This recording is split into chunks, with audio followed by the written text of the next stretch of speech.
Goeiedag, dit is 'n groot voorreg om weer vandag saam met jou te kuier. Ons tema vir vandag is, dit gaan goed, dankie. As jy rondom jou kyk en mooi luister, dan sal jy agterkom dat daar 'n sekere verstaan van dankbaarheid is. En dit is asof mense, ek wil amper sê die leuen glo dat jy sal meer dankbaar word wanneer jy meer dinge ontvang. Of wanneer jy meer ervarings kan versamel. En daardie is 'n leuen wat jy self glo. As ek die Bybel lees, dan sal 'n verstaan van dankbaarheid wat sê dat jy kan dankbaarheid kweek deur bewus te wees van God se teenwoordigheid en sy goedheid in die hede, in die nou, in jou huidige omstandighede. Al het jy nie nog ervarings of maak jy nie nog goed by mekaar nie, maar jy kan dankbaarheid beleef. So dit gaan eintlik oor 'n nuwe manier van kyk na die lewe. En Elvis Blue het 'n lied geskryf, Mooi, is die lied se titel, en dit sê vir my iets van hierdie manier van kyk na die lewe. En as jy tydjie kry, gaan luister dit gerus. Ek gaan vir ons net 'n paar van die woorde lees. Hoe raak jy aan die slaap? Hoe begin jou dag? Open jy jou oë met 'n traan of met 'n lag? Kyk jy om jou rond, sien jy dan die son? Of soek jy agter alles na die skadu op die grond? Leef jy vir geluk of sterf jy van verdriet? Is daar vir jou 'n keuse of het jy geen keuse nie? En dan dit maak nie regtig saak of dit waarheid is of nie, dis hoe jy dit sien. Hoe mooi kan jou lewe lyk? Dis maar hoe jy kyk. Dis maar wat jy droom. Hoe mooi is jou werklikheid? Jy is net so ryk as wat jy voel. Weet jy wat jy het?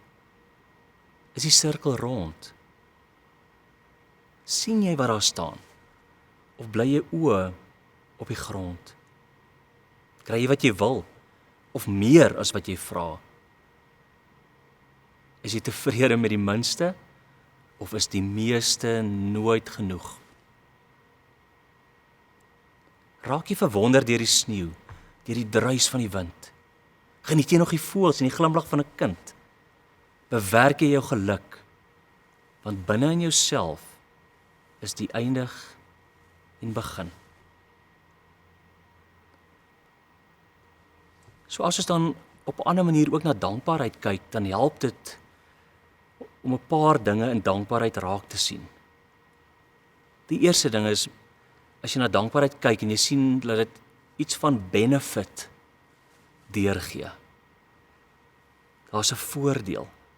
So om dankbaar te wees, is dat jy die vermoë het om te kan sien dat iets vir jou geskenk is, dat iets vir jou guns is, dat daar vir jou voordeel is in die dinge wat jy ontvang.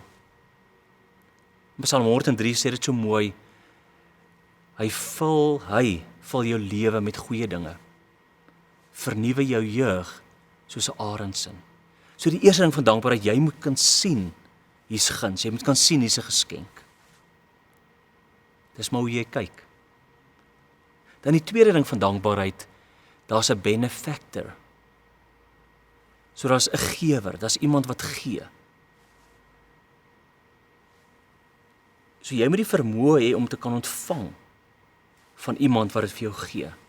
En om dit te kan doen, moet jy glo dat die goeie in die lewe kom van iemand af wat dit met jou goed bedoel, wat 'n goeie intensie het met jou.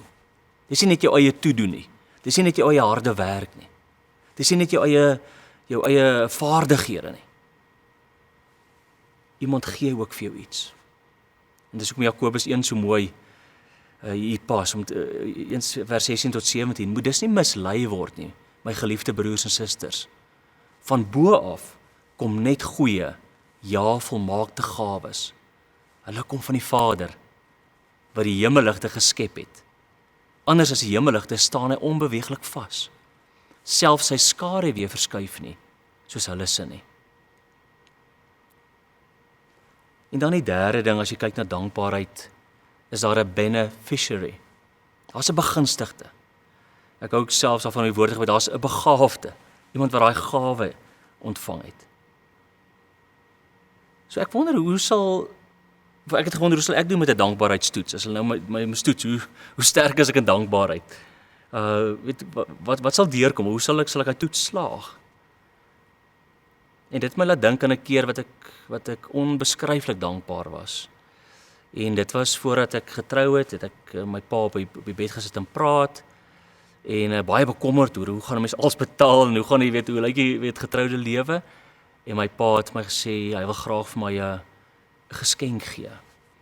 En was nog 'n redelike groot bedrag in daai tyd. En ja, ek kan net onthou hoe ek gevoel dat ek dit glad nie verdien nie. Ja, maar ek was begunstig. Ek was so dankbaar.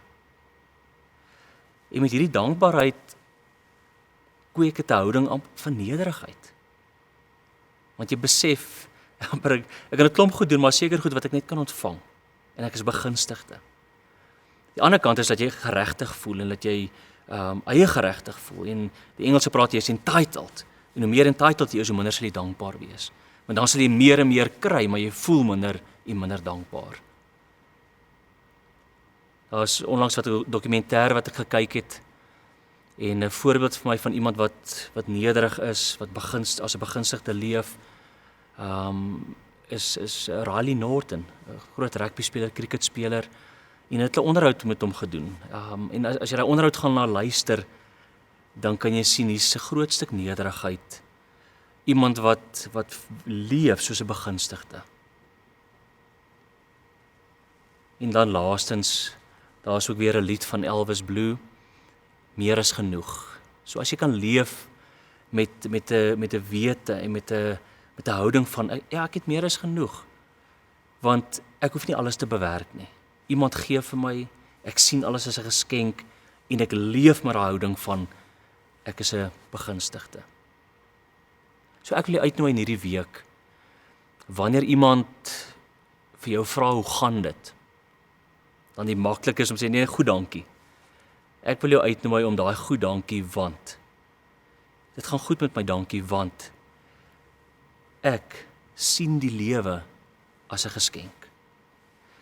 Ek ontvang elke dag iets van die Here af wat goed is. En ek leef met 'n houding van begunstigheid. Amen.